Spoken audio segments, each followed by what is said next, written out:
All right. Happy Monday night. Hope you guys are doing well.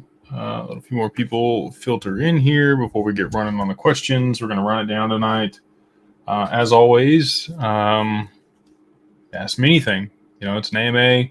If you want to get into estate planning, tax strategies, how to custody your digital assets, what that looks like, anything on wealth management or planning, all the stuff to do with family office and digital assets we can talk about. If you want to talk about the markets or broader macroeconomics or a catalyst that might be what would cause the adoption for digital assets, always game for that as well, obviously. And then random questions are also welcome. So whatever y'all want to get into, we could run down. We got SOB 121 and the veto overruled potentially Wednesday. They'll be voting on that at 4:15 in I think it's Eastern Standard Time for that on the vote, which will be interesting to see. If they overturn Biden's veto to overturn SOB 121, a lot of double negative type situation going on there. I think that's going to have pretty broad implications for things if they do overturn his veto on the overruling of SOB 121. So, that'll really open it up for institutions to hold digital assets on behalf of other people. They won't be institutions' collateral. Well, I say that. I'm sure in some circumstances they will be. If you,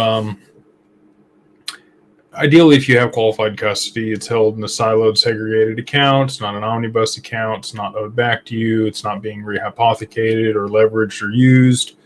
They're your assets solely, specific to you and your account alone. That's what we provide our clients through Digital Ascension Group and Digital Wealth Partners. But I think that there are going to be other circumstances where people do provide a yield on some of these assets, just like your bank does. They provide you, if you have your money in a high yield savings account, you can hold it there. They get to use the assets however they want to, and they owe them back to you with the interest that would be accrued. So, I think you're going to have some options on the other side of this, which is good. But if they don't overturn SOB 121, basically what that's going to mean is any institutions that are holding digital assets on behalf of anybody else, including us and the reporting that we would be required to do for the firm, we would issue a debit and a credit that would be representative of those assets in our reports. I feel like there's going to be some circumstance that comes out of this that requires the disclosure of digital assets on balance sheets for public companies. At least that's what I'm hopeful for. And maybe we'll get to see, who all holds Bitcoin, XRP, Ethereum, and enterprise applications and use cases. So that's what I would like to see come out of this. I don't know if that's going to end up being what actually shakes out or not. If it gets overruled, then they won't have to disclose those things. Maybe they overrule it, but they propose something else. I don't know what's going to end up happening. I just know that they're voting on it Wednesday at 4:15 p.m. Eastern Standard Time. So we'll see what Congress does there. You've also got like 3 weeks that they're back in session before they go to recess again. FIT 21. Some people are bullish on that getting passed during this window. I just don't think it's likely. There's some reform that needs to go into that bill. Crypto is obviously a hot topic for the election this year, and both candidates are trying to start to pivot and be proponents of that, which I think Trump kind of always was and was championing it. But now you've got Biden trying to flip around after basically suppressing it the whole time. You've got a lot of catalysts globally for potential adoption of digital assets. Just this last week, you did have the Labour Party take over in the UK. Rishi Sunak, who was the Prime Minister for the last few years, leader of the Conservative Party, was removed from power there as of July 5th. I believe his name is like Keir Sturm, something like that. He's by his own volition of a socialist. Who's been stood up as the Prime Minister of the UK at this point. I'll say it this way. So more taxes is likely there in the UK under a socialist party or the Labour Party instead of the Conservative Party. Similar to here in the US, Democratic leadership tends to lead to more taxation, whereas conservative or Republican leadership tends to lead to less taxation, more free market capitalism, tax incentives and benefits, which we're a proponent of. But it doesn't matter who's in office. There's always ways to be able to mitigate tax implications. And sometimes that's just by moving or having your assets outside the country. If you're in the UK, probably I can't make any suggestions, but I would definitely look into it. If you do live in the UK and you do have a decent amount of digital assets, I don't think anybody there is going to be watching me right now. They might watch this later because it is like 3 a.m. in the UK right now. But those of you that are in the Commonwealth and they're in Australia, New Zealand, any other jurisdiction that the monarchy is over, I would definitely look into getting your assets offshore into an entity that's not subject to the taxation that you're going to have in your jurisdiction. So anyway, aside from that, we'll see what ends up shaking out there. The benefit of the Labour Party taking over there in the UK is that I do think it's a lot more likely that they roll out a CBDC underneath that administration or that party versus the Conservative Party. Similar to here in the U.S., if we have a conservative Republican president, I think it's very unlikely that we would see a CBDC rolled out to the public. I think that now that party is taken over, it's likely that they will launch that here in the short term. So for people that are holding digital assets and hoping for price appreciation and wanting to see stable coins issued on certain networks, the XRPL, wink, wink. I'm pretty confident the UK and the digital pound would end up on the XRPL. It's just my 2 cents, but we'll see what shakes out. And if that were to be the case, then you would see a lot of value move onto the network and send transactions settled in that currency, in that jurisdiction. You've got the broader EU, the digital euro, the digital pound, would have some pretty significant implications for price appreciation on that network, whatever network it was issued on. So that's what I'm hopeful for. If there is one saving grace of the Labour Party taking over there, that's probably it. You've got, I believe, India and their leader landed in Moscow today to finalize some stuff with Russia. You also had some payment systems integrated between, I believe it was India and the Middle East. Or maybe it was Japan and the Middle East. I don't know. Or China and the Middle East. There was 2 BRICS nations. One was the Middle East, and the other one was another one. I have to look it up now. Mr. Man. If you guys don't follow him on Twitter, I would suggest it. He does a lot of really good research.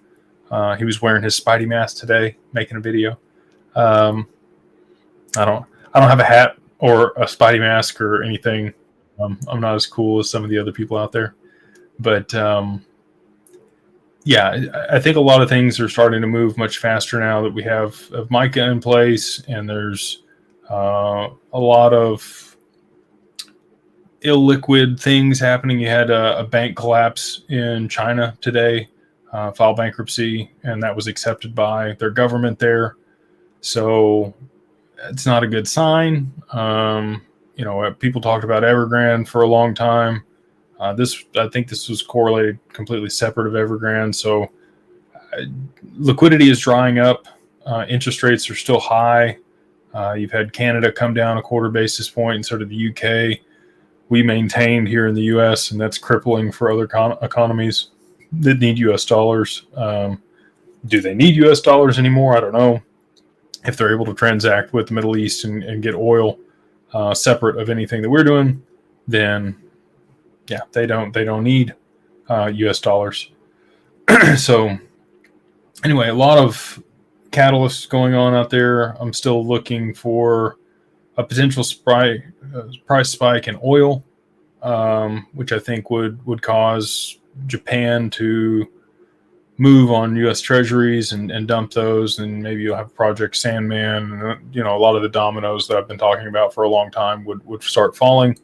Tether's obviously still a concern, but until there's a lot of people delisting Tether, no longer using Tether, but people that are evading sanctions are still using it.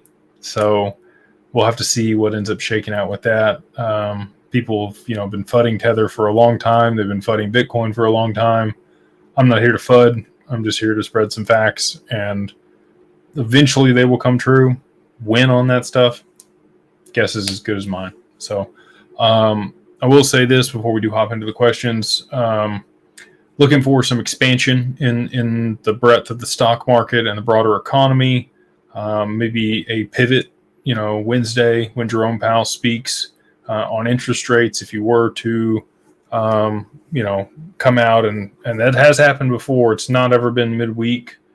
But if you were to pivot, I think you would see a lot of bullish sentiment return to risk on assets, including crypto and the stock market. I think there may be a catalyst there's 1 day left, right? So if we saw a significant drawdown in stocks tomorrow, you could have him come out Wednesday and pivot on rates, kind of whipsaw the market. The S&P and the Dow are both in very precarious positions. The Dow, in particular, has reached out to its full extension after the 2008 GFC. So, we're in, just based on the charting, we're in for a significant downturn in both of those two indexes. The Russell has not reached out to its full extension. The way that I think this would transpire is if you did see a significant pull down in the markets, and at the same time people started dumping treasuries, you would see instability in the bond market and the treasury market, which would normally be the safe haven for people. And those that have, concentrated themselves in the top 10 stocks of both those indexes would roll that capital and those profits into, lower cap stocks and altcoins, still in risk on, because you can't move to risk off. You would just look for alpha in, lower cap stuff that had real value and utility. And I think that you would see a lot of money flow that direction if there was instability in the bond market, but there's a significant downturn in the large indexes. If you continue to see NVIDIA fall and some of the other large tech stocks,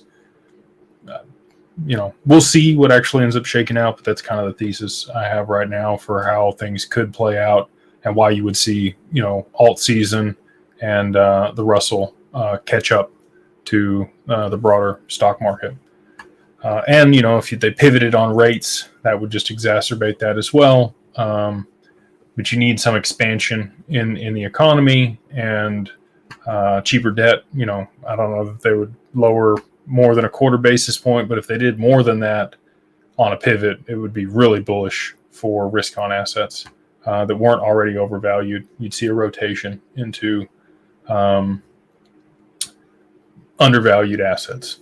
So you would still see the run on gold and silver, though. I know people are anticipating that and probably have stockpiled a lot of it. I've given my 2 cents on that before. I think it's an inflation hedge. I don't think that you're going to get a whole lot of upside in either one of those assets. Silver could definitely revert to the mean of the gold to silver ratio. But gold is, I think, fairly valued, which is, against the grain of a lot of people. Still takes 10 kilograms of gold to buy a nice home. It did in 1910, it did in 1940, it did in 1970, and it does today. So that's, I look at the price of a home and the price of gold and try to make that corollary. Same thing with the Dow versus gold, kind of middle of the road there too. I think it's pretty fairly priced. So anyway, I know people don't want to hear that, but that's my 2 cents. So we'll go ahead and hop into the questions here. If you have any, make sure to put them in the chat and we will run it down. Appreciate you guys hanging out with me on a Monday night. Atlantic Living, appreciate you, brother. They say you excel at Q&A. Appreciate that. You're a strong believer in 3 to 4 digit XRP. My friends and family think I'm crazy for sharing that sentiment as well. What is one thing you suggest that would help them understand? Math.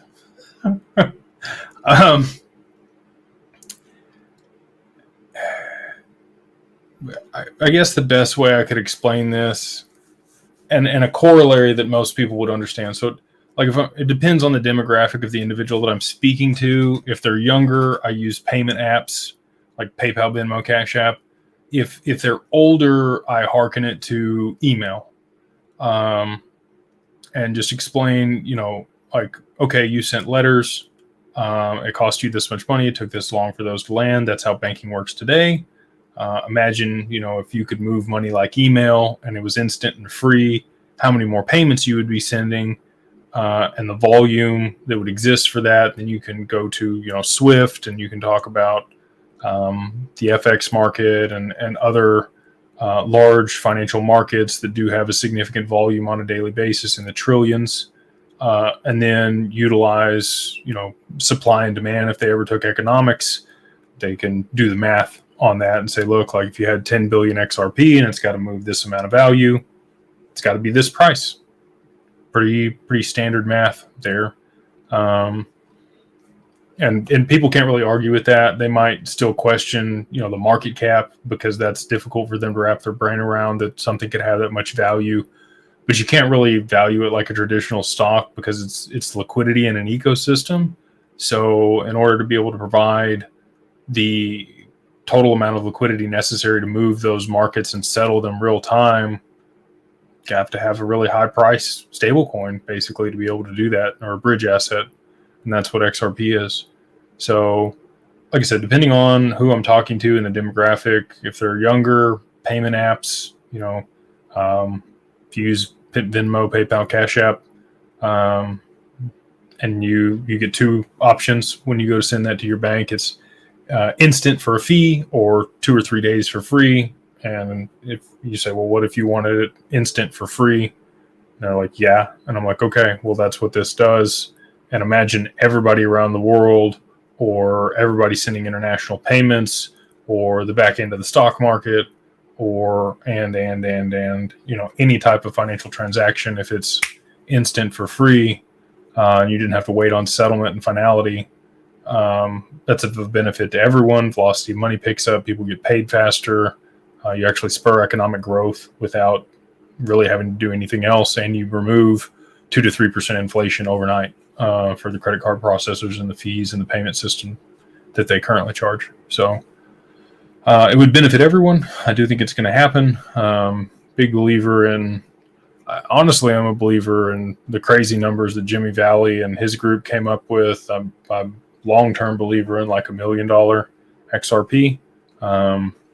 Call me crazy, that's fine.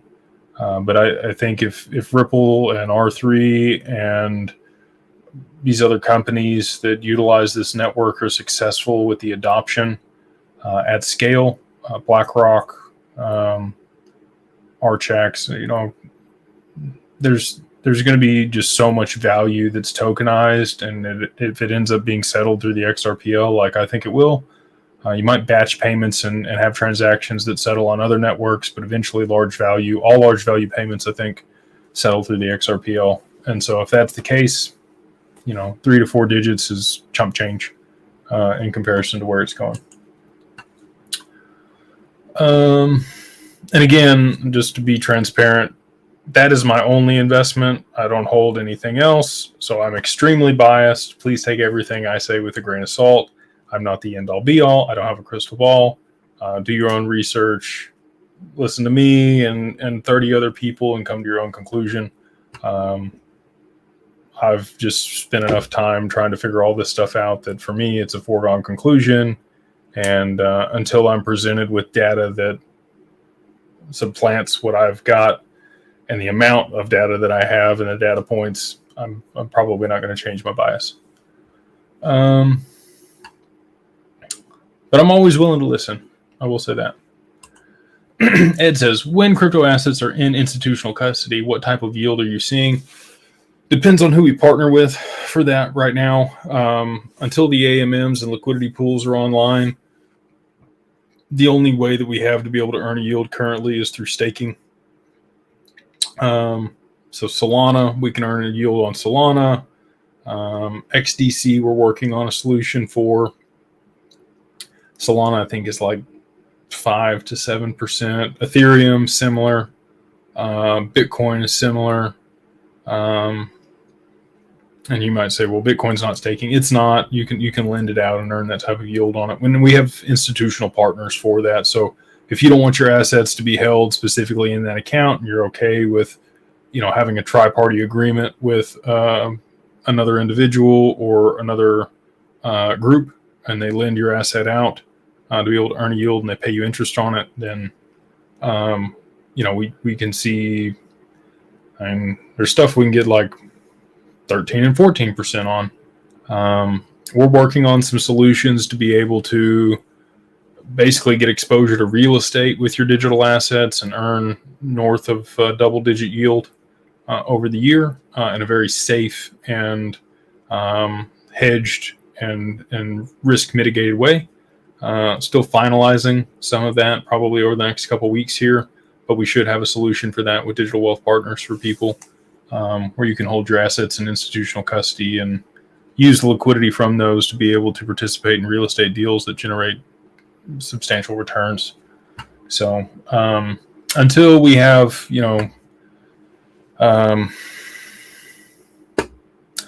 there's 3 amendments in particular that 4, 5.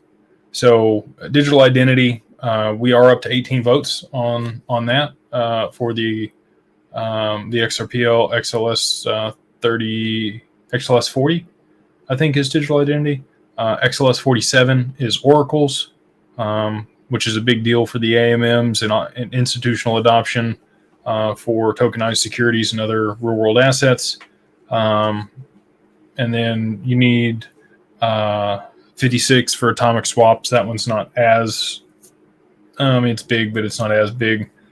66, 65, and 64. 64 allows you to use pseudo accounts on the XRPL, and you might be like, well, what does that mean? It basically enables what I've been talking about for a long time, where you're able to hold your assets in institutional custody and then issue that liquidity and represent it in another ecosystem while never actually giving up the asset or moving it out of qualified custody. So you'll be able to escrow it, lock it, delegate that liquidity to a liquidity pool, be able to earn a yield without ever, potentially risking your asset. How far off is that before it's implemented? Guess is as good as mine. When I talked to David Schwartz at Consensus back in the end of May, he said 12 months was kind of his expectation. So when I talked to him about the AMMs in 23, he said October. It got put up for vote in October and then didn't get passed until March, 6 months later. But you don't know on any of this stuff. I think if we do see some institutional adoption of XRP, I think that this stuff could be expedited, especially if there are a lot of validators that are stood up by institutions over that period, and we're the ones primarily pushing for things and voting. I think that you could see things implemented a bit faster. So I'm hopeful for those amendments this year. No promises, but we're a little bit more than halfway through the year, and I think we're going to end with a bang. So good question, Ed. you can absolutely borrow against your assets in institutional custody for somewhere between 8 and 12%. So if you're able to take that and then put it to work somewhere else that generates as much or more to be able to service the debt, and then have a strip on top of that that produces income, it's potentially a good idea. Appreciate you, Mr. X. Yeah, if I don't ever say this enough, but if you do get value from this content, please like, subscribe, and share it with somebody else. It does help the channel grow. So thank you for that. STO says, hi, Jake. How about private jets? Do you do those too? I mean, managing what are the best ways to lower costs as low as possible. Not interested in charter or renting a private jet once purchased. Yeah, we do have relationships to be able to do anything that you would like there. So we have brokers that we work with to purchase private jets, really of any size. You can start with a small plane, or you can go all the way up to Boeing size stuff. It's up to you. And what you're looking for depends on how far you want to go and how much you want to spend and how many people you want to carry. If you're flying less than 2,000 hours a year, probably makes sense to just charter or rent a private jet when you go somewhere. If you're flying like once a quarter, probably doesn't make sense to own a private jet.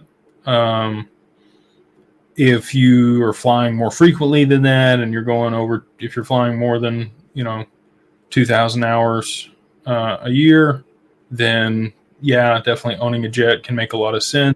You have other people that we partner with to be able to charter that out while you're not using it, and at least produce income to offset some of the costs associated with the maintenance on the aircraft. So we also have yacht brokers that we partner with.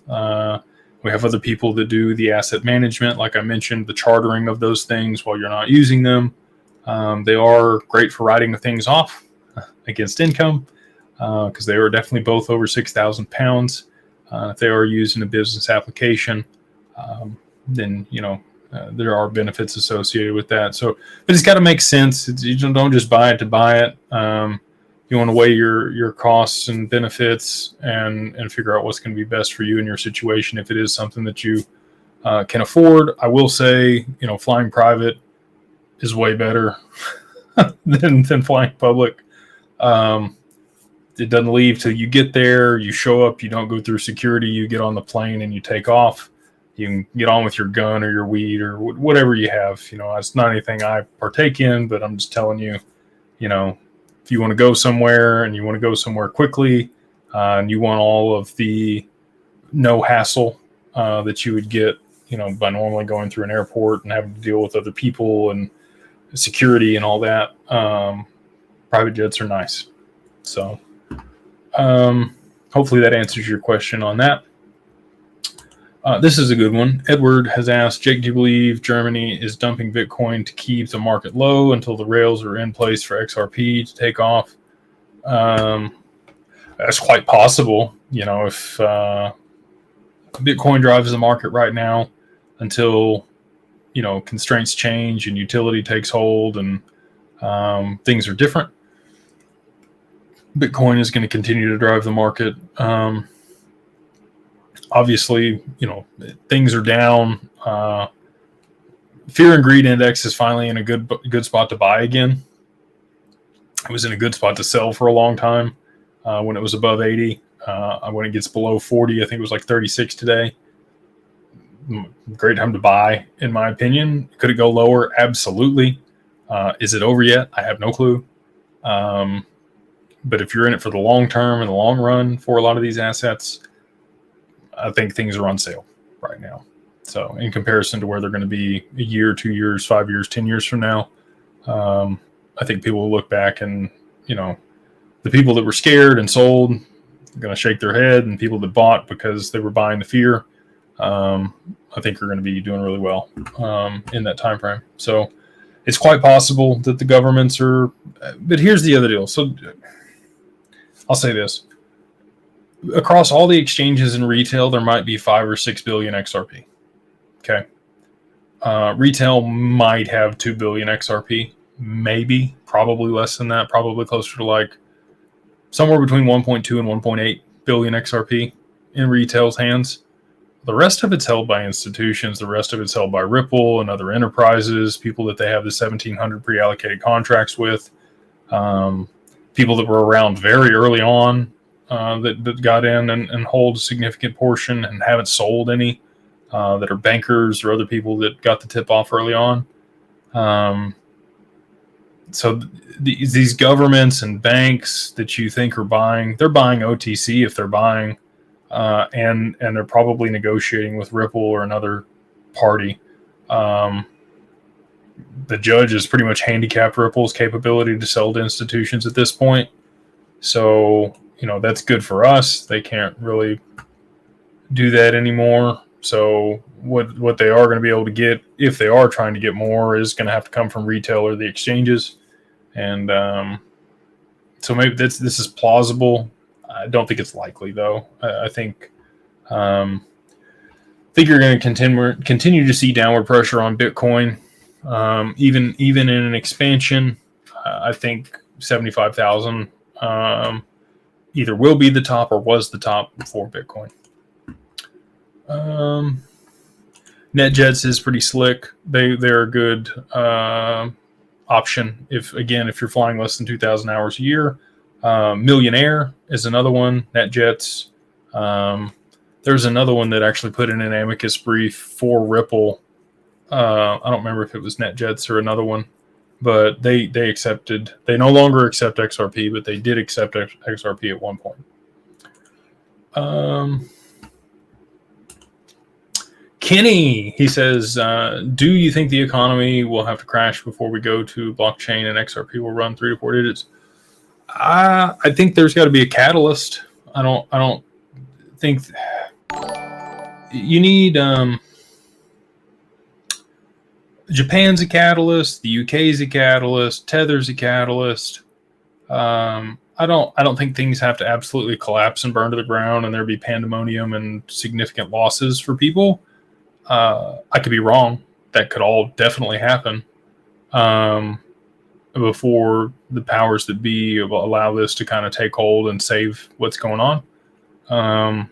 It's probably the last option that they want because it does displace the US dollar as the global reserve currency. And not that XRP would be the global reserve currency, it'd just be the bridge asset that allowed for a multipolar world.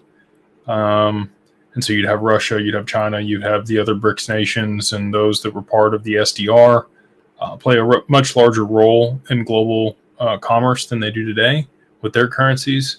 And the U.S. definitely doesn't want that. The powers that have held on to the U.S. dollar being the global reserve currency, the Federal Reserve, J.P. Morgan, and the boys, they don't really want that. So I don't think they're going to go for that until it's their only option. And they've hedged themselves. They probably already hold substantial amounts of XRP and are probably coming around on it at this point. Just like JP Morgan holds like half the world's silver and they spoof it. They're going to be one of the people that does the best on it when silver does have, revert to the mean and increase in value, go back to its all-time high. So does it have to crash? I think XRP could be going up while everything else is going down. Is kind of the way I think about it. I think that people will be piling out of other things into XRP. If certain partnerships were announced while that was going on, absolutely. So, I don't have a crystal ball is the answer to this one. I wish I did, and I wish I could tell you to wait and you buy it at 33 cents or lower than where it is. I have no clue. It could pop off tomorrow. And then everybody's going to be, hating themselves for not buying more. So don't know when it happens, but I do think that there needs to be catalysts. Mike S. How are you, sir? He says, thanks for answering questions previously. Got an LLC through you. Woohoo. Awesome. So it went smooth. Glad to hear it. Question on the Mastermind: is it a place to share business ideas? It's a place to share business ideas, right? But what if new and just starting out? I'm still welcome to join. Yeah, absolutely. We have people that are in every walk of life, in every position there in the Mastermind group. The culture that we've tried to cultivate there has really been one of just helping people. Everybody there, there's people that are always just a couple steps ahead of you in the Mastermind group, either one direction or the other. That could be in business, it could be in finance, it could be in estate planning, it could be in whatever you might have questions on. We're 560 people in there now, which is crazy to me, but it's awesome. Because it's starting to become what I was hoping it would be, right? Like, we have people with different expertise and skill sets and hobbies. And so really, like, if you got a question about anything, you can pose it to the group, and people that have experience with whatever that is are able to step in and answer things for you. So I'm sure you probably have, great experience, life experience in certain areas. I'm good at about 3 things, and everything else I'm not so good at. So anything else that I'm not good at, I ask questions. And it's great to have other people that are operators or different things in there that can answer those questions when they come up. So whether you're a complete beginner or you're the utmost expert in something, I think that we have a lot of value to provide there. I'm just super proud of what we've been able to build. So would love to have you in there if that's something that you're interested in. And hopefully look forward to seeing you there. Defin says, reason for XRP not getting an ETF application yet. BlackRock wants the monopoly on that. That's my speculation. We'll see. I think they've already filed for it. They didn't file their S1, but they've already got the trust and they've already got everything set up. So if there was a need for an XRP ETF to be able to push liquidity in there very quickly, they could stand it up very quickly. And they would have a monopoly. These ETPs are in Europe, so you've got one in the EU, and then you also have another one that was just spun up in Stockholm, Switzerland. And so those didn't affect price. The Bitcoin ETF obviously did affect price in some capacity because it got it back to all-time high before the halving. A spot Bitcoin ETF, there were large allocations. The inflows on that were more than any other ETF that's ever been launched in the period. And so, they had to accumulate Bitcoin in order to be able to back those purchases of the ETF in the ratio that was required.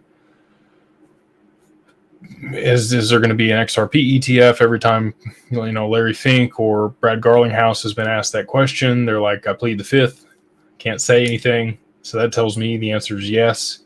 And it's probably a lot sooner than people realize. We still don't have approval for the Ethereum ETFs. We had some revisions today for filings of the S1 from a few people for the Ethereum ETF and also for Solana.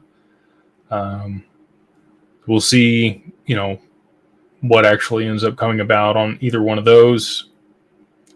There was futures on Chainlink also that were under the CFTC that were filed for. So that's interesting that Chainlink is going to be considered a commodity, and it's regulated by the CFTC rather. I guess it's futures. So, but yeah, my answer specifically to your question is I think that BlackRock wants the monopoly on that. Let's see here. Scrolling on down. Thank you to everybody in the chat. Lots of people hopping in here, joining us on a Monday night. Thank you all for taking out time out of your schedule. G Import says your hair is looking good. Thanks. Hopefully we get some good news on XRP. Thank you for taking time off your busy schedule for the live show. Yeah, I enjoy doing these. I get a lot of fulfillment from being able to help people, get some of the burning questions that they have answered. And so, I wouldn't be able to do it if you guys didn't take the time to ask great questions. So, y'all appreciate me, but I really appreciate y'all too. This is a good one. So, do you think Ripple is quietly buying treasuries to back their stable coin so that they can quickly roll it out if needed? I would say that they have plenty of liquidity to be able to buy treasuries if that's something that they're looking to do, and hold their treasuries there at standard custody if they've been tokenized on the XRPL potentially. That was one of the main topics of discussion there at Consensus, was tokenized treasuries. It sounds boring, but that's really what a lot of people are doing currently for tokenizing real world assets on different chains. I do think that Ripple is likely accumulating those assets so that they can be compliant and issue their stablecoin and roll it out so that it has enough liquidity. They are currently in the middle of a tender offer for their shares again. So $285 million is what they're buying back worth of their shares at $61.48 a share. So, their balance sheet in Q1, they had $1.4 billion in cash on their balance sheet. And so, I think they could probably buy $1 billion worth of treasuries and issue it on a one-to-one basis if they did want to roll it out. I don't know if they'd want to tie up that much of their liquidity in. Well, I guess it wouldn't matter, because if they're able to issue a stable coin against it, then they're liquid. So, I think that they could have $1 billion worth of treasuries, and people probably wouldn't really know much about that. Let's see here. Yvonne says, hold less than $15,000 of XRP. Influential YouTube people saying take profit. If I don't get it. Is it really going to 6 to 15 years before it rises to above 300? Be truthful. I assume it's thank you. Again, it's catalyst driven and utility driven. So however long that takes, my expectation is substantially less than 6 to 15 years. But again, I don't have a crystal ball. They've drug it out this long. I think we're a lot closer than most people think, but I've been wrong before. So I would tend to say I'll just say there's a 99% chance, and based on my biases, that XRP exceeds $300 in less than the time frame that you've designated here. So less than 6 years. It'll be worth more than $300. My 2 cents. We'll see.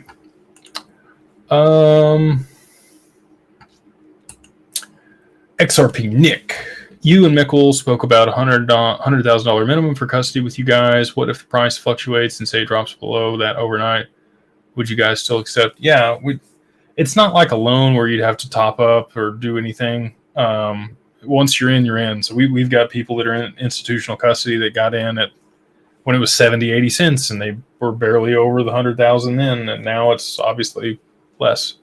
It's not like we kick you out or tell you need to buy more or do any of that stuff. Once you're in, you're in. So that's just the requirement that's placed on us by the custodians that we work with. If we could hold people's XRP that had less than that, obviously it's something that we would like to provide, because we do think it's the best custody on the planet. Otherwise, we wouldn't provide it to our clients. But for it to be a meaningful enough number for the institution to be able to make any money, that's where it needs to be. So just to give you an example, like $100,000, it's $20 a month. That's the cost. So that covers the insurance, really. Their cost on the insurance, it probably doesn't even do that, to be honest with you. But we aggregate enough together through our account. In most circumstances, you wouldn't be able to do that at all for $100,000. You'd have to have $3 to $5 million worth of assets to have an institutional custody account. We're able to aggregate clients' assets together under our account. They're all siloed in their own vault, so it's never commingled. You can't see anybody else's stuff. You have your own login, all those things. But together, cumulatively, we're far beyond the threshold that's needed, and so therefore we're able to provide a much lower threshold for people to get in than it would normally be required. So hopefully that answers your question.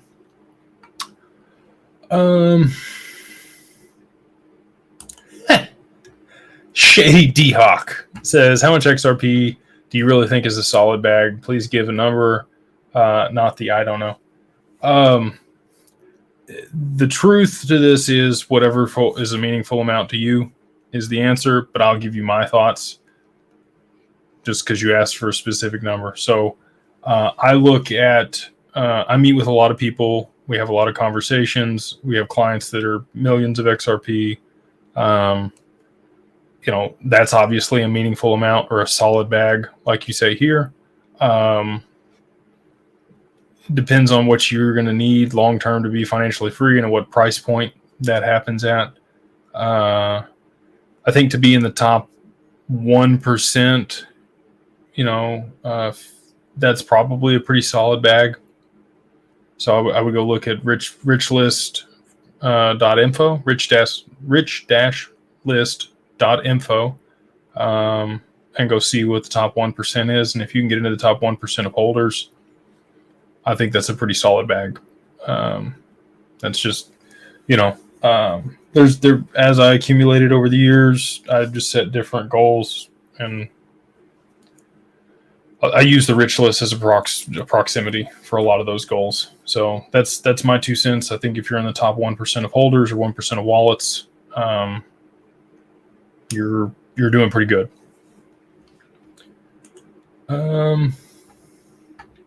Honest Aim, thank you for the super chat, brother. He says, thanks for all you do for us in the Mastermind. In your view, will the U.S. be the first place the XRP utilization will be observed or implemented, or will it be start another place and come to the U.S.? I'm confident that it'll be used in the U.K. and Japan before it's used domestically here in the U.S.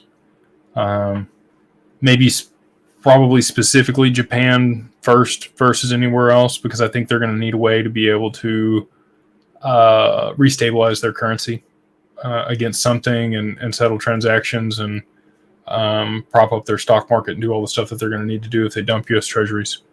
So I think that's probably the first jurisdiction where we actually see utility and price appreciation, and it's just my 2 cents. And then, the UK, I think, again, probably issues a CBDC under this new parliament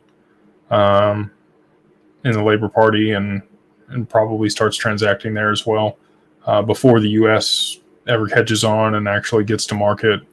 I think we'll probably issue private stable coins. Real USD is kind of like, I think it's the pilot or the beta for that. I don't think it actually becomes the number one most utilized stable coin globally. I think Tether could probably get it together if they wanted to.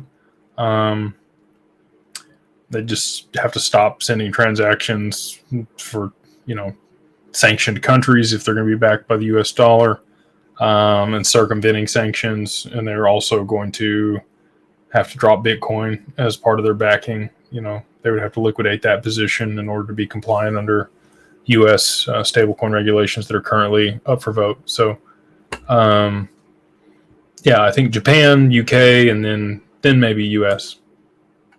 I think there's a lot of jurisdiction. The Middle East, you could see it there. You could see it in China. You could see it in Russia. You could see it all the BRICS nations. I think you could see XRP used there,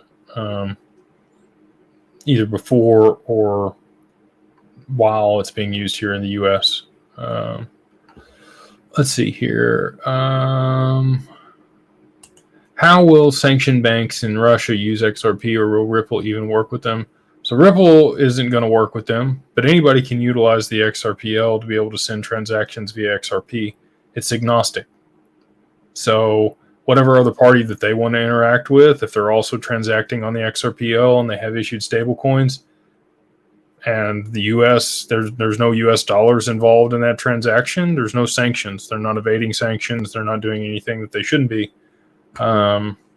And U.S. can get mad at other countries for interacting with Russia if they want to, but the more we sanction other people and try to cut them out of the current financial system, they're just going to build another one. And that's really what the BRICS nations have done, just to completely circumvent the U.S. and their capability to sanction them. So they can use the XRP to transact and the XRPL to transact completely irrespective of the US or Ripple if they want to. AJ says, is there any risk of global assets being seized from trust if the government deemed them systemically required? Thanks, Meg. Love your lives. I would, if you're concerned about that, I'm not overly concerned about it, but if you were concerned about it, I would set my trust up in a jurisdiction where that had never happened. So like the Cook Islands or Nevis, both of those jurisdictions have a lot of case law where the governments have tried to seize assets and not been able to. Obviously, it's cost prohibitive in order to set things up there. It's not the easiest thing to do. We have people that we work with across the pond and here domestically in the U.S. to be able to establish those types of entities. For our clients, you can also set up a trigger trust, which, if your domestic asset protection trust in whatever jurisdiction you lived in, or another, maybe it's another foreign trust comes under attack of a government body or a creditor, those assets would then be pushed to the jurisdiction where it would be very difficult for anybody to get to them. And there's a sequence of things that have to happen for that to work out that way. That's kind of like pre-negotiated, but they can't seize your XRP. It can't be clawed back. It can't be frozen. They can blacklist wallet addresses, but if other people don't recognize it as a blacklisted wallet address, you can still transact with them. So there's this idea that some of this stuff is going to be systemically important.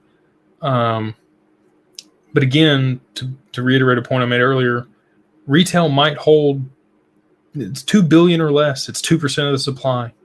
They don't even need it. If retail went away and what we held went away tomorrow, it would just increase the value of the institutions and the enterprises and the banks and the governments that hold XRP in particular. And I do believe it'll be a tier 1 asset. But they don't care about us. If a couple people get rich because they were in the right place at the right time with the right asset, they don't care. They're not going to seize it or take it back from the public. We don't have enough of it to be meaningful. So the reason that they took gold from the public in 1933, was it 33? Yeah, it was 33.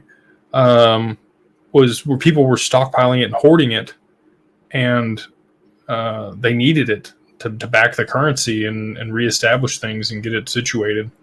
So they made it illegal, and people had to turn it over unless it was a family heirloom or something that was, and people still hid some stuff. There was one guy that had stockpiled like $2 million worth of gold at that point. And that was a lot of money back then. I don't know what the correlation would be today in today's dollars, but a lot of money worth of gold. And he ended up committing suicide when they raided him and took it all. But this stuff again exists on a ledger where they can't freeze things, they can't claw it back, they can't do any of those things. They can't issue more of it either. So I'm not really concerned about that. But if you are, like I mentioned, I would set it up in one of those jurisdictions that I just discussed. I know Zach and a lot of these other people put out clickbait stuff. Love Zach to death, but there's not going to be a supply shock to XRP. There's, again, like I said, there's 50 billion XRP held between different parties at this point. There's another 50 billion in escrow. Another billion gets unlocked every single month. There's only like $22 million worth of XRP locked up in liquidity pools at this point. It's not meaningful in comparison to the total supply of XRP. So unless we do get institutional adoption and you have digital identity and you start getting tokenized real world assets and you have liquidity pools that get put in on the stock market and a lot of these other applications where they're having to provide a lot of liquidity and you've got to tie up a lot of XRP. When I say a lot of XRP, I mean like 5 to 10 billion XRP in liquidity pools. Okay, now we're getting somewhere, we've got billions of dollars at 40 cents locked up in liquidity pools, then we could see a supply shock. But if you're looking at the AMMs right now, we got, even if it had $50 million in AMMs, like, I don't want to say that that's not meaningful, because it is important, especially in comparison to how long it's taken other networks to aggregate that much liquidity in an ecosystem. But in the total scope of the supply for XRP, to have a supply shock, not going to happen anytime soon, in my opinion.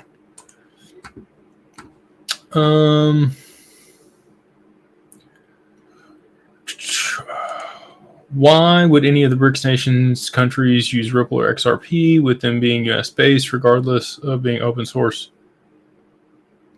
You just answered your own question there. It's open source. Like, Ripple can't police the network. They can't tell who can transact on it. They can't lock down accounts. They can't do any of that. And they're not the only people developing on the network either.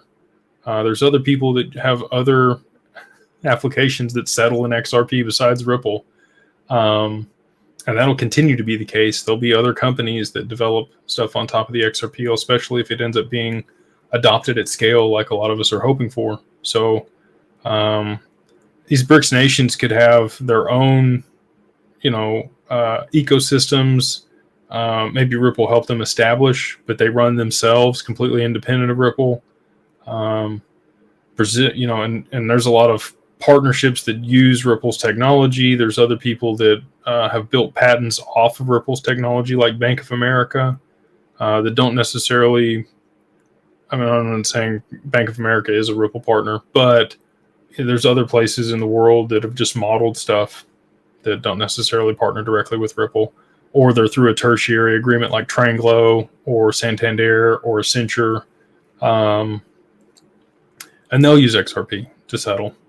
In my opinion, again, my bias. So, again, the U.S. can't freeze it. They can't. They can issue sanctions, but that's just on SWIFT, right? If you want to utilize chips, you transact over there using XRP and not have a problem.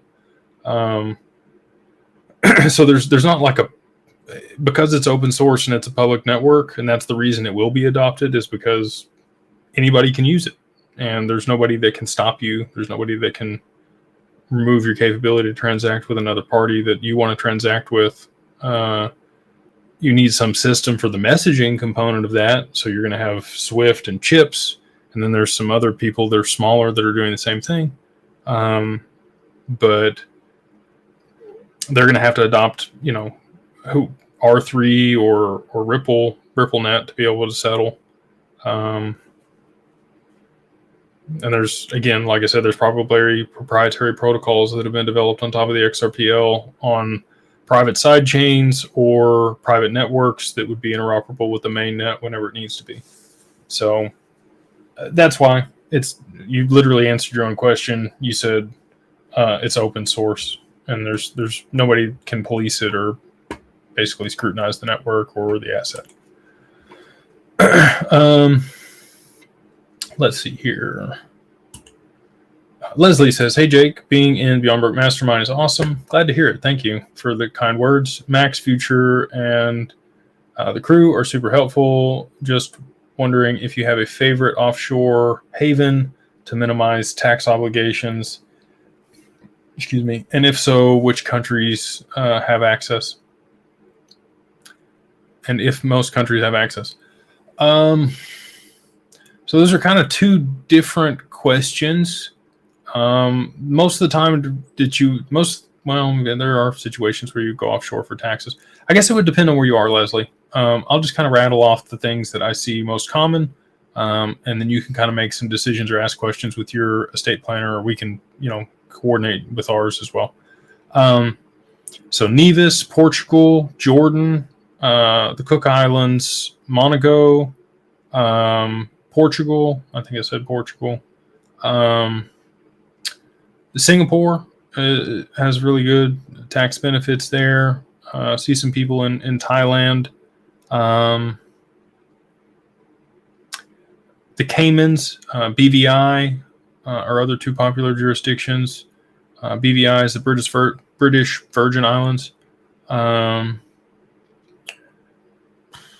If you're here domestic to the U.S., if you're looking to minimize taxes and also have asset protection and some anonymity, you might look at Alaska, South Dakota, Nevada, Wyoming, or Delaware.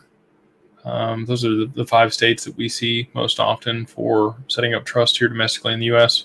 If you're in Canada, probably the Caymans or BVI is going to be your best bet. If you're in Europe, again, Portugal, Monaco, Jordan is a small island. Switzerland also, is probably pretty good.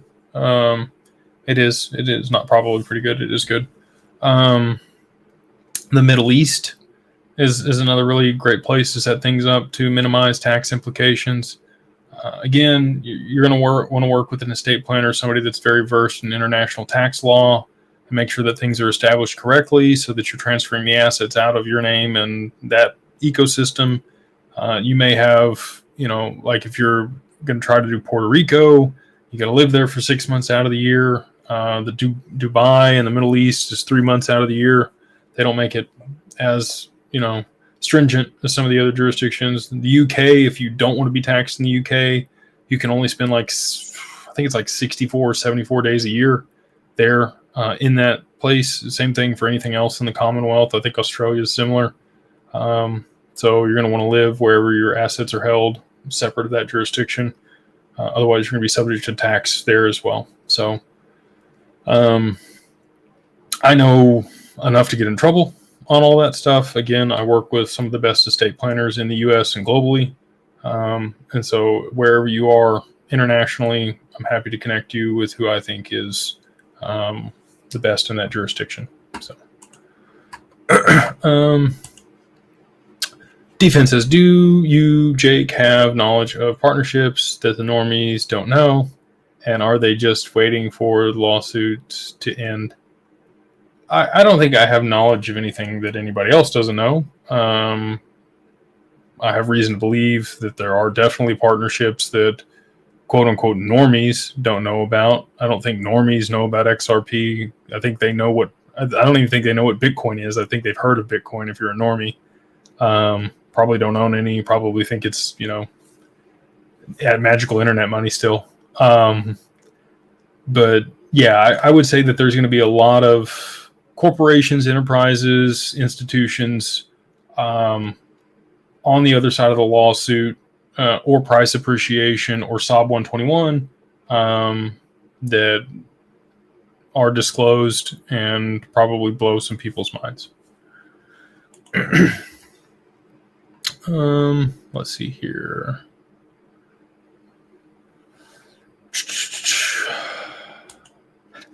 Kevin says that plant never grows. Are you watering it properly? This is, I probably should come up with something quippy here, but it is a fake plant. You thank Max for his wonderful, I probably need to fix this since I'm not doing it right. There you go. Now you can see both those logos.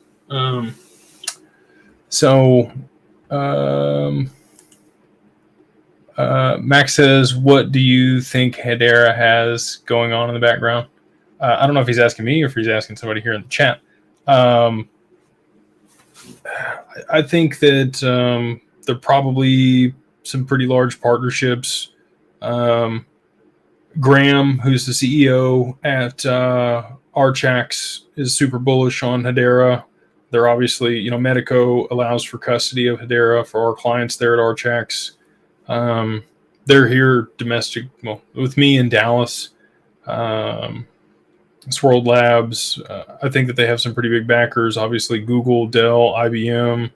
I think SoftBank, Boeing, and a bunch of others are on their council. You should have some announcements of a few more big players on their council before the end of the year, according to their business development guy that we met with at Consensus.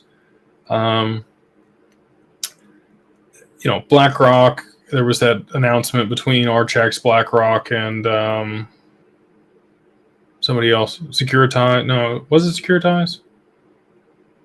I don't remember. Anyway, it was kind of spoofed out there, and there was a big pump in the price, and then came out that they hadn't actually tokenized anything on Hedera. They were just, or holding it with BlackRock. They had tokenized Arbitrage shares on Hedera. I think there's a possibility that they could use that for the back end settlement for the stock market that's being built here in Dallas. I still think that the XRPL is probably, I don't want to say the better solution for that. Hedera is super scalable. It's more secure than the XRPL. I don't think that they've ever had any problems or breaches with the network. So, it's quite possible that there's going to be a lot of applications for that network that people just don't realize. I'm more on the side of like the dApps for Web3. I think the people that are on their board probably lean more toward that, but there's definitely circumstantial evidence that shows that and when we talked to them at Consensus, they were very interested in tokenization of real world assets on their network as well, and financial assets, not necessarily like shoes or guitars or exotic cars or anything like that, because I asked literally, and they were like, yeah, those are real world assets, but we want financial products. That's what we want. So we'll see if there's anything going on there. But yeah, Hedera's, I don't own Hedera currently. I have made money on Hedera. It's probably, once we see appreciation for XRP, that's going to be my next stop. That's going to be that's probably my number 2. If you put a gun to my head and said, what's your number 2 asset? It would be Hedera Hashgraph.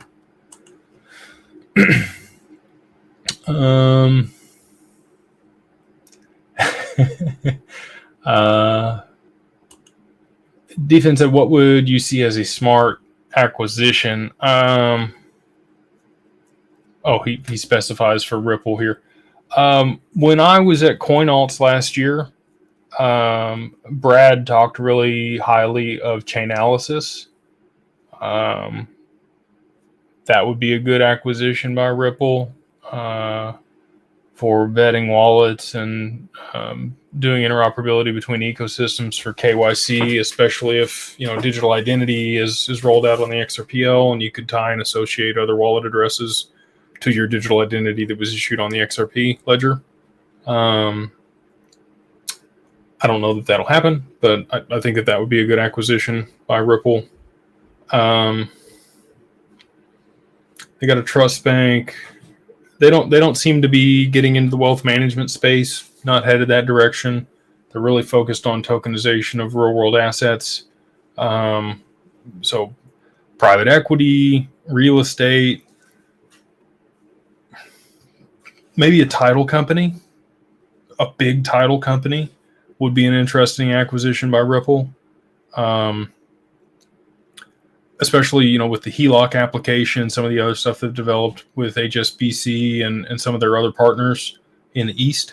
I think that if they had a title company and they could create smart contracts and be able to, kind of pioneer what that's going to look like, or maybe they make an investment. They make a lot of investments in people that are building certain applications on the XRPL or in specific use cases that they are hoping that XRP could be of benefit to. So I think that, that's probably more realistic. To give you an example, I think XP Markets might be a strategic acquisition of Ripple. They made an investment. I think they're feeling it out and seeing how that's going to go. But they do that with a lot of their grants and specific investments from Ripple. So like Forge, Fortress, before they went under, had gotten some money from Ripple. And then when they got in trouble, Ripple put out an LOI on them and then ultimately decided against it because of all the garbage that was going on there. But I think that's probably, I would watch what Ripple invests in, and then those are some of the things that they're going to be looking to acquire later on. If they already have a equity stake on the cap table, they can buy people out a lot easier. So that's what I would be watching as far on like for the acquisition front for Ripple.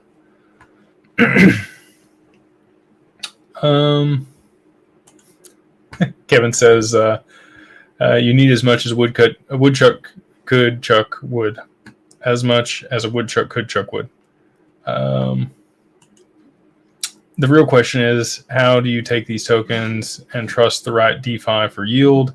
Yield is king right now. Yeah, I would agree. Being able to generate, so normally I have 3 criteria for any investment that I make. One is going to be significant ROI, so it keeps up with inflation or actually has real ROI or real return on my investment, which is better than whatever the inflation rate is. Number 2, XRP is not doing that right now, by the way. Number 2 is cash flow of some kind, so dividend-paying stocks, real estate, a business, things like that. And then the third piece would be the capability to borrow against it or leverage it and pull your liquidity back out of it. So if you have equity or it develops, further upside in value, you're able to draw down a line of credit against it and then use that liquidity somewhere else to be able to generate a yield that services the debt. Right now, we can do that with XRP. Proud to say that that's actually something that's a reality, and it's something that we've developed partnerships to be able to do.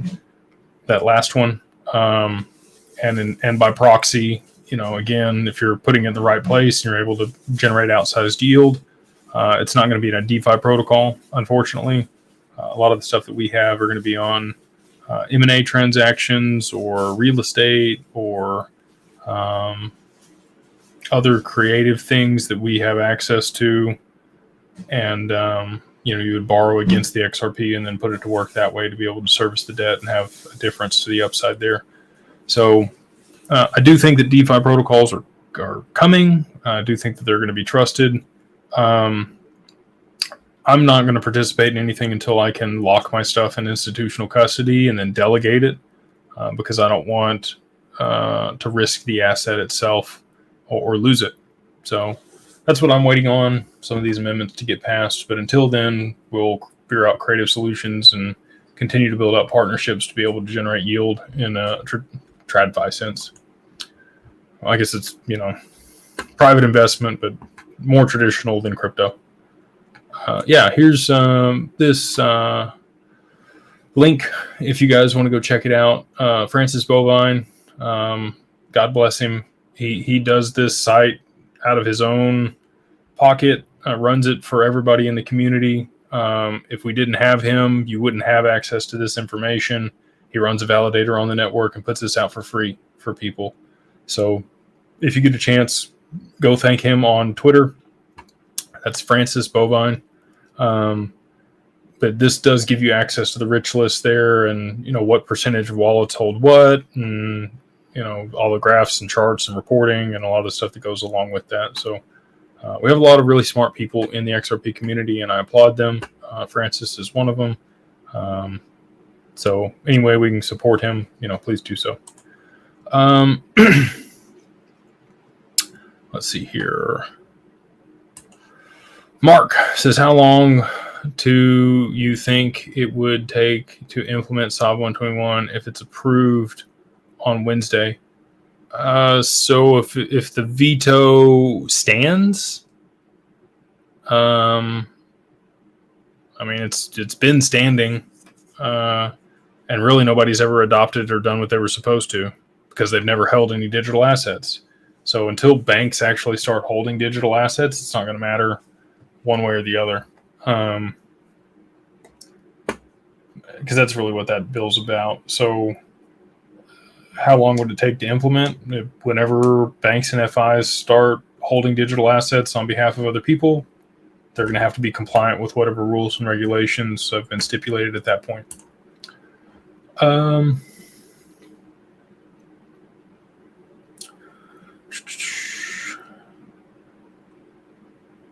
Let me get on down here.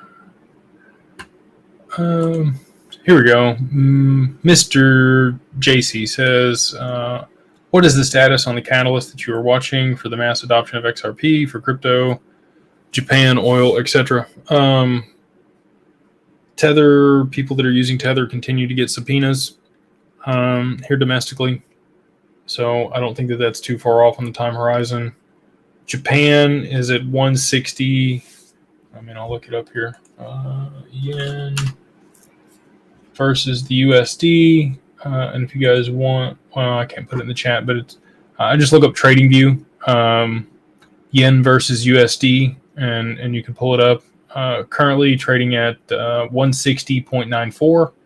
I think we need to see like 162 to 163 before Japan starts dumping U.S. Treasuries. And again, if you had oil jump in value in U.S. dollars, so if you're looking at the yen versus WTI crude, would be another chart that you could check out. If you see a spike there, it's game over. It's time. So those are the things that I'm watching until we actually get some movement on those things and some dominoes start moving over. And maybe we start to see a run on XRP, and then those things happen, and it's just kind of a flywheel effect from there. That could definitely be the case also. So blockchain backer says we're close, like days away from a big green candle on XRP. He's called more stuff than I can count, so I'm hoping he's right on this one too. This is good. Matthew says crypto is about 2.2 trillion as we sit now. Something tells me a group of whales, banks, institutions, and governments could flood a buy order and absolutely send it. Some would call it rising like a phoenix. I don't. Sure, they could. Here's the deal: banks, governments, institutions buy over the counter, then it doesn't affect price, and they'll use TWAP and VWAP and average into the market. You never know, unless they dump or buy on the open market like Germany just did. You're going to have no idea. It doesn't move price. So to say the only way that would happen is if you need the utility, right? So it needs to be able to settle value. That's what's going to drive price upward. And you also need tokenization of real world assets, assets moving on networks. That's going to drive the value of the crypto stock, the crypto market as well. So I don't think it's going to be caused by banks and institutions piling in a public manner. They already have positions. Whales, like you quoted here, whales buy over the counter, and they again use TWAP and VWAP.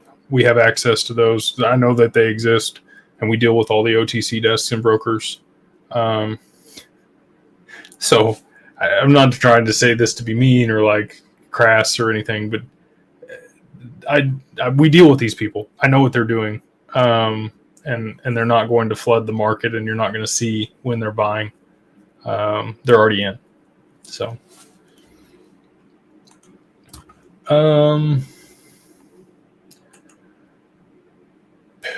Pure,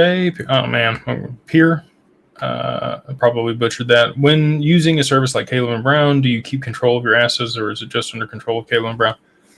If you use Caleb and Brown, they hold your assets and they own them. They owe them back to you. They are a broker-dealer. They're like Uphold or any other exchange that you put your assets on. The compliance and regulations that Caleb and Brown have are significant. Australia is the most financially stringent jurisdiction on the planet, even more so than New York. And so for them to be able to operate in the manner that they do there, obviously they've got to have very high level of security and scrutiny that they are under. So I do trust that they're not going to screw you or have problems. But they are no longer your assets when you move it over to their platform. So just be aware.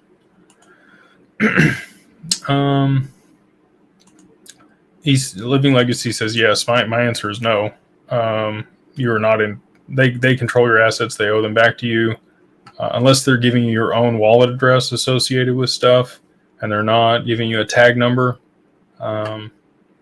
then you do not own those assets. And even if they are giving you own, it's not insured. They don't have qualified custody. It's not segregated from their exchange.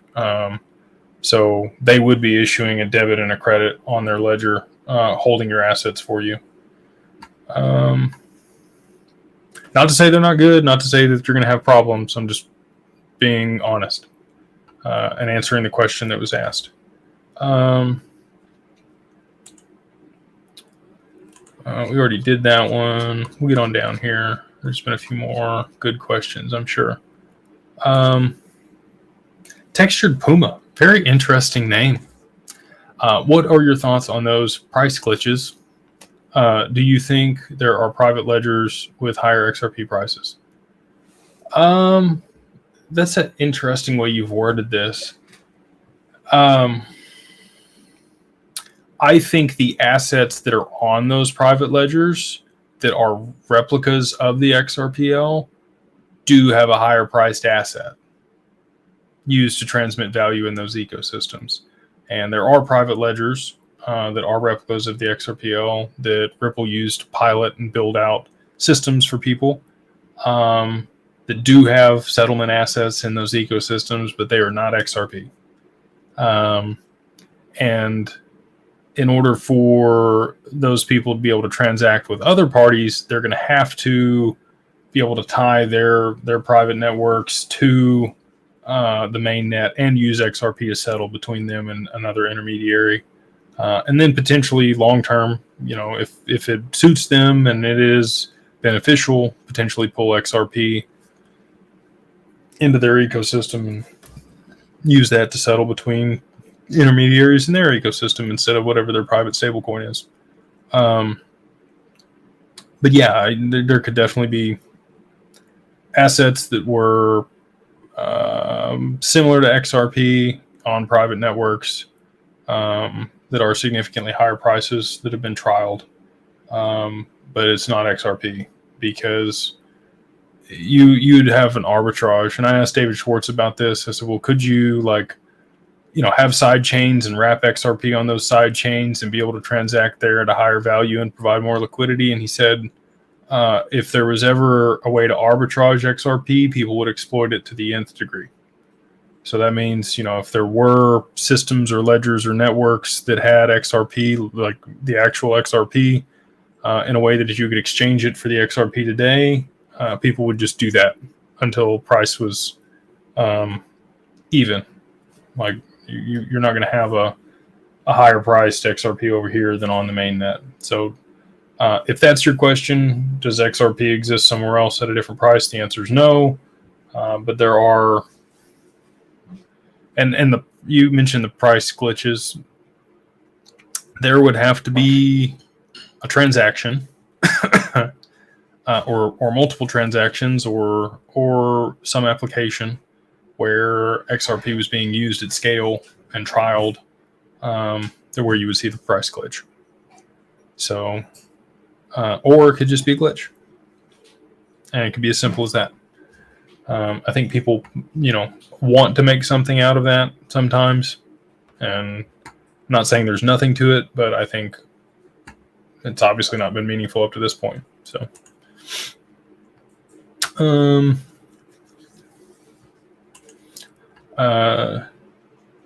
GQ says, glad to be a member of the Mastermind group. So thankful to found you, this community, before price appreciation.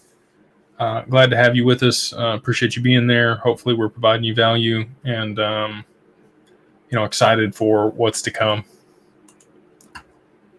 Let's see here. This is another question for them. They say, Jake, on the other side of this liquidity event for XRP, do you expect the value of the dollar to change much, or the cost of goods to go up in dollars? Trying to plan ahead and determine my XRP bag. I think the cost of living will go down substantially, and I think it will continue to trend down over time. I don't think that it'll drop substantially immediately. I don't think it'll whipsaw. Talked about this the other night with Mikkel, but I think there's a circumstance in which the deflationary pressures of technological advancement cause significant deflationary effect of on the economy as a whole. And if they don't print money in opposition to hold price stability, or at least ease that down slowly over time, there's going to be people stuck with a lot of inventory that have produced it at significantly higher prices, which will either have to write it off or sell it at a loss, which is not good for economic growth. So there's going to need to be a period of transition. And so I think that those cost savings will eventually get passed on to people. I think that they will shore up the dollar using gold and XRP and maybe oil as the backing assets. And, that sounds crazy, like listening to myself say that, but that's the reality of the situation. I really do believe that. And to, plan ahead, I think the more, responsibly, the more XRP that you have, the better. Because I do think it'll be a tier 1 asset in the banking system. I think that you'll be able to earn substantial yield with it. And, if you do plan to liquidate a portion of it, the more you have, the less you have to liquidate, percentage-wise of your total bag. So, but again, we have the capability for people to borrow against it, get access to liquidity that way, and then you don't have to sell the asset. So, hopefully that answers your question. B, thank you for being on here and sharing some kind words with the group. Get on down here. Been on for about an hour and a half. I'll probably wrap it up here in about 5 minutes. So I'm going to answer a few more questions. If you want to get one in, go ahead and put it in the chat, and I'll try to get to it here before we wrap it up tonight. Yeah, so Matthew says TWAP and VWAP. So that's a time volume weighted average. And then, so it's time weighted average trading or volume weighted average trading. And they basically trade within a band over a time frame and try to get you a better price over that period than the market average. And then they basically just meet the buy and sell orders so that there's not a huge drop and you don't have a whole bunch of slippage and loss when you're buying or selling.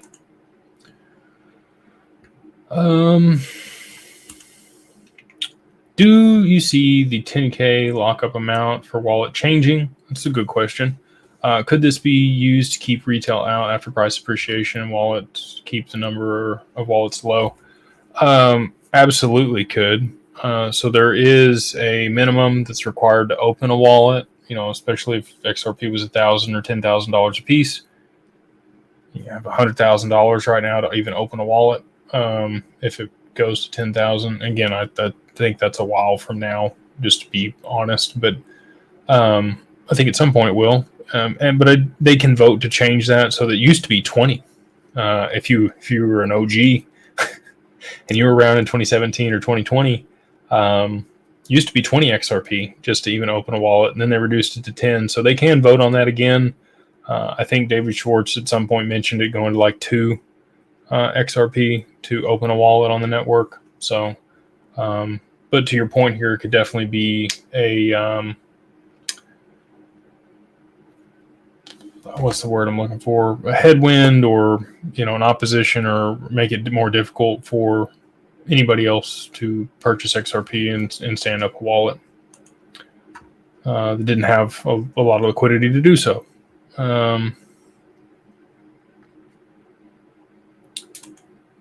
Marvin Davis makes a good point here. He says diversify so you don't have to sell XRP. There's a lot of people that we talk with that have other positions that are willing to liquidate those, when they see price appreciation instead of their XRP to meet their liquidity needs and set themselves up on the other side of price appreciation. my thesis, and I could be way off base or wrong, again, don't have a crystal ball, is that XRP appreciates far beyond the ROI of anything else. and I will be able to, borrow against it and then rediversify into other assets that I think will have utility or upside. As long as you're able to borrow against it at a interest rate, not a whole lot of reason to sell.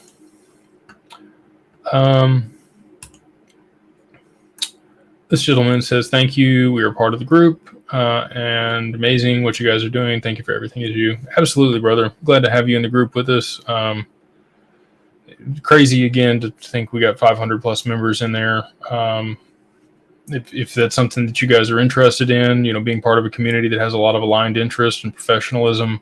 And we also run private deals. If you're looking to get into private equity investments, we do have the capability to allow people that are not accredited or what we qualify as sophisticated investors participate with us in those private equity deals. So it's Beyond Broke Mastermind. We do have an event here in Dallas on the 13th. So if you are local or not too far and you would like to meet a whole bunch of cool people in person, hop in there, get a social membership, and we could see you, just this next weekend at the event here in Dallas. So with that, I'm going to go ahead and wrap it up tonight. If you do have any questions, you can always email me and our team at info@digitalfamilyoffice.io. If you do want to set up a consult with our team, you can go to digitalwealthpartners.net and have our team meet with you for institutional custody, set up LLC, the wealth management component, whatever else you might be interested in that we can provide. So on that note, I hope you'll have a wonderful evening. Thank you for spending some time with me on a Monday, and we will see you guys on the next one.